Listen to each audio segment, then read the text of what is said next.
प्रेमी music world present. जिंदगी है मगर पराई है, ये कहा उनको समझ आई है। जिंदगी है मगर पराई है, जिंदगी है उन्हें दे दिया यूं ही मुलाकातों में, ये तो मोहब्बत में लुटाई है।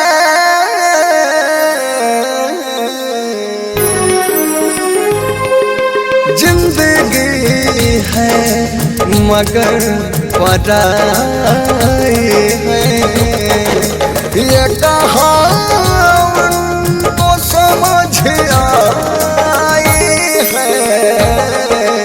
जिंदगी है मगर पराई है, जिंदगी है मगर पराई है। हम सबकी हंस के सहते हैं, लोग हमको तो बुरा कहते हैं,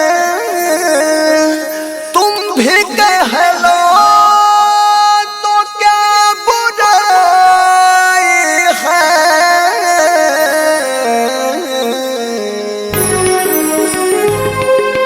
जिंदगी है मगर पराई है, ये कहा उनको समझ आई है।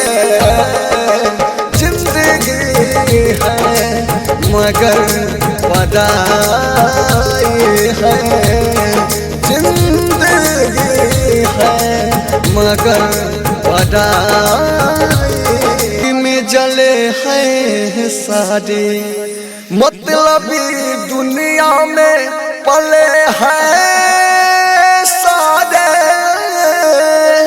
खुद को भी कैसे बहुत बचाए हैं।